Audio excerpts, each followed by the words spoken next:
আসসালামু আলাইকুম ভিউয়ার্স, কেমন আছেন সবাই? আশা করি সবাই খুব ভালো আছেন। বন্ধুরা, ফাইনালি চলে এলো স্যামসাং গ্যালাক্সি S22 সিরিজ।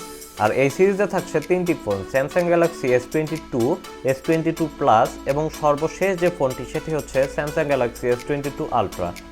আজকের ভিডিওতে মূলত স্যামসাং গ্যালাক্সি S22 আলট্রা এই ফোনটি নিয়ে আলোচনা করব। ফোনটির হাইলাইটেড বিষয় হচ্ছে এই ফোনে থাকছে 108 মেগাপিক্সেলের ক্যামেরা। আর স্যামসাংয়ের 108 মেগাপিক্সেলের ক্যামেরা মান তো বুঝতেই পারছেন। আর এছাড়াও এই ফোনে থাকছে নতুন একটি chipset, Qualcomm Snapdragon 8 Gen 1 4nm best chipset, এবং আরও থাকছে স্যামসাংয়ের ডাইনামিক অ্যামোলেড প্যানেল। তো সব কিছু মিলে এই ফোনটি আসলে কেমন হবে, আর ফোনটি আমরা বাংলাদেশ মার্কেটে কবে থেকে অ্যাভেলেবেল পাবো, আর এর প্রাইসই বা কেমন হতে পারে, এই সবগুলো প্রশ্নের উত্তর থাকবে আজকের এই ভিডিওতে। আশা করি পুরো ভিডিও জুড়ে আমাদের সাথেই থাকবেন। তো চলুন আর দেরি না করে ফোনটি সম্পর্কে জেনে নেওয়া যাক।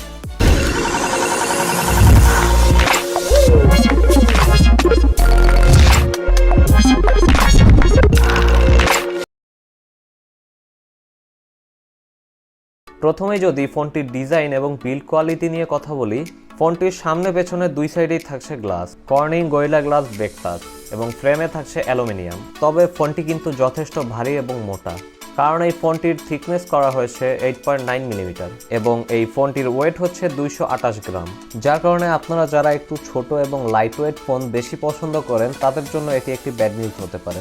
আর ফোনটির রেয়ার সাইডের ক্যামেরা প্যানেলে কিন্তু কিছু পরিবর্তন আনা হয়েছে। ক্যামেরার সেন্সরগুলো একটু ভেতরের দিকেই রাখার চেষ্টা করা হয়েছে, আর এর কারণে যারা ক্যামেরা বাম্পের জন্য বিরক্ত হন তারা কিন্তু আর বিরক্ত হবেন না।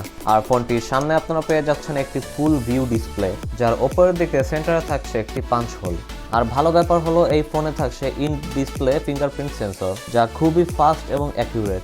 বাট স্যাডলি এই ফোনে 3.5mm এর হেডফোন জ্যাক থাকছে না। আর এছাড়াও এই ফোনটিতে আপনারা শুধু দুইটি সিম কার্ড ব্যবহার করতে পারবেন, এক্সটার্নাল কোনো ধরনের মাইক্রো SD কার্ড ব্যবহার করতে পারবেন না। এত দামি একটি ফোন, তাও কত কিছু পাচ্ছি না, ভাবতে একটু কষ্ট লাগে। ফোনটি আপনারা বেশ কয়েকটি কালারে পেয়ে যাবেন, যেমন black, white, red, blue, green ইত্যাদি। এইবারে যদি এই ফোনটির ক্যামেরা নিয়ে কথা বলি, তাহলে এখানে থাকছে বিশেষ আকর্ষণ, কারণ এই ফোনটির ব্যাক সাইডে থাকছে 5টি ক্যামেরা, যার মেইন সেন্সর হিসেবে থাকছে 108 মেগাপিক্সেলের একটি ওয়াইড সেন্সর, যা 1.8 অ্যাপাচার। আর এখানে কিন্তু আপনারা OIS এর সাপোর্ট পেয়ে যাচ্ছেন, মানে অপটিক্যাল ইমেজ স্টেবিলাইজেশন। এবং সেকেন্ডে থাকছে 10 মেগাপিক্সেলের একটি পেরিস্কোপ টেলিফটো সেন্সর, আর থার্ডে থাকছে 10 মেগাপিক্সেলের একটি টেলিফটো সেন্সর, এটা কিন্তু পেরিস্কোপ না। আর এছাড়াও এই ফোনটিতে আরও দুটি অন্যান্য সেন্সর থাকছে। আর এই ফোনটির ব্যাক ক্যামেরা দিয়ে আপনারা সর্বোচ্চ 8K তে ভিডিও শ্যুট করতে পারছেন এবং 4K তে 60 FPS পর্যন্ত শ্যুট করতে পারছেন। আর ফোনটির ব্যাক ক্যামেরা ফিচার হিসেবে থাকছে অটো HDR, LED ফ্ল্যাশ এবং প্যানোরামা। আর ফোনটির সামনে আসলে আপনারা পেয়ে যাচ্ছেন 40 মেগাপিক্সেলের একটি ওয়াইড সেন্সর, যা 2.2 অ্যাপাচার। বাট সেলফি ক্যামেরা দিয়ে আপনারা শুধুমাত্র 4K তে 60 FPS পর্যন্তই শ্যুট করতে পারছেন। এই ক্যামেরা দিয়ে আবার কিন্তু 8K তে শ্যুট করতে পারছেন না। ফোনটির সেলফি ক্যামেরার ফিচার হিসেবে থাকছে অটো HDR এবং ডুয়েল ভিডিও কল। ফটো কোয়ালিটির কথা বলতে গেলে এই ফোনটির ফটো কোয়ালিটি খুবই ভালো হবে।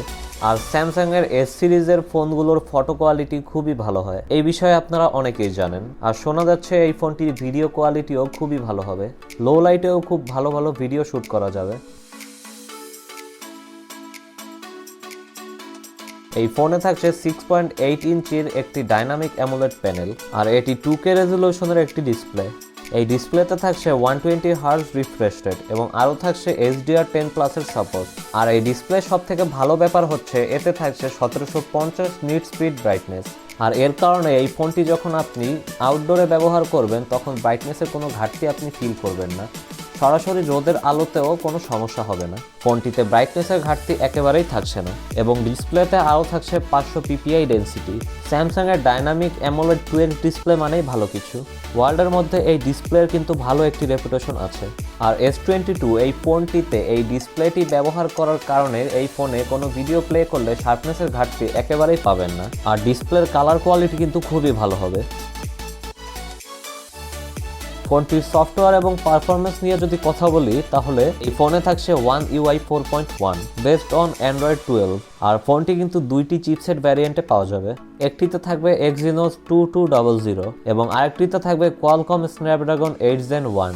আর বাংলাদেশের মার্কেটে আমরা স্ন্যাপড্রাগনের ভার্সনটি পেয়ে যাব। আর এটি একটি 5G প্রসেসর, যা 4 ন্যানোমিটার আর্কিটেকচারে তৈরি করা একটি অক্টা-কোর প্রসেসর। আর এছাড়াও ফোনটিতে জিপিইউ হিসেবে থাকছে Adreno 730, যা খুবই পাওয়ারফুল একটি জিপিইউ। আর এর কারণে এই ফোনটিতে আপনারা যে কোনো হাই লেভেলের গেম একদম হাই সেটিংসে খেলতে পারবেন।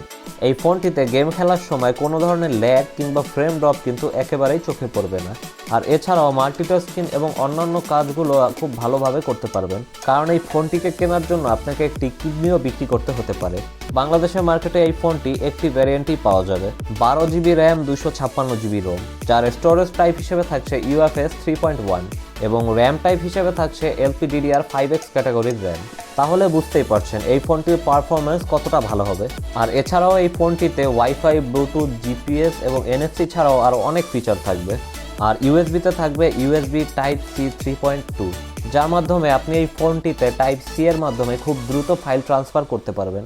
ফোনটির ব্যাটারি এবং চার্জার নিয়ে যদি কথা বলি, তাহলে এই ফোনটিতে থাকছে 5000 mAh এর একটি ব্যাটারি। আর এই ফোনটির বক্সে আপনারা কোনো চার্জার পাবেন না। এই ফোনটিকে চার্জ করার জন্য একটি 45 ওয়াটের চার্জার আপনাকে আলাদা করে কিনে নিতে হবে। এই চার্জারটির মাধ্যমে আপনি 45 মিনিটের মধ্যে এই ফোনটিকে ফুল চার্জ করতে পারবেন। এবার আসা যাক মেইন পয়েন্টে, এই ফোনটি আমরা কবে এবং কেমন প্রাইস রেঞ্জে বাংলাদেশের মার্কেটে পাবো। ফোনটি এই মাসেরই শেষের দিকে বাংলাদেশ মার্কেটে সকল জায়গায় অ্যাভেলেবল পাবেন। আর ধারণা করা হচ্ছে এই ফোনটির প্রাইস হবে 1,05,000 থেকে 1,10,000 টাকা। তবে প্রাইসের ব্যাপারটা কিন্তু একটু কম বেশি হতে পারে। প্রাইসটা যখনই জানতে পারবো তখনই আপনাদের সাথে শেয়ার করার চেষ্টা করব। এখন কথা হলো, এত টাকা দিয়ে এই ফোনটি কেনা কি আমাদের জন্য ঠিক হবে? আপনাদের মধ্যে যারা স্যামসাং লাভার আছেন, যারা এত টাকার মধ্যে ফোন নিতে চান, তারা অনায়াসে এই ফোনটি নিতে পারেন, কারণ এই প্রাইসে কিন্তু স্যামসাং আপনাদের বেটার ভ্যালু প্রোভাইড করবে। আর সুযোগ সুবিধার দিক থেকে কিন্তু এই ফোনটি আইফোনকেও বিট করবে, অর্থাৎ iPhone 13 Pro বা iPhone 13কে বিট করবে। তবে একটা কথা বলতে পারি, আপনারা যারা এই প্রাইস রেঞ্জের মধ্যে ফোন নিতে চান তারা আইফোনের দিকে দেখতে পারেন। তবে আপনি যদি অ্যান্ড্রয়েড লাভার হয়ে থাকেন তাহলে এই ফোনটি কিন্তু আপনি নিতেই পারেন। আশা করি এই ফোনটির ব্যাপারে সবকিছুই খুব সুন্দরভাবে বুঝতে পেরেছেন।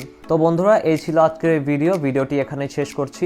ভিডিওটি যদি ভালো লেগে থাকে তাহলে অবশ্যই একটি লাইক দিবেন, চ্যানেলে নতুন হয়ে থাকলে সাবস্ক্রাইব করবেন। তো দেখা হচ্ছে পরবর্তী কোনো ভিডিওতে, ততদিন ভালো থাকুন, সুস্থ থাকুন।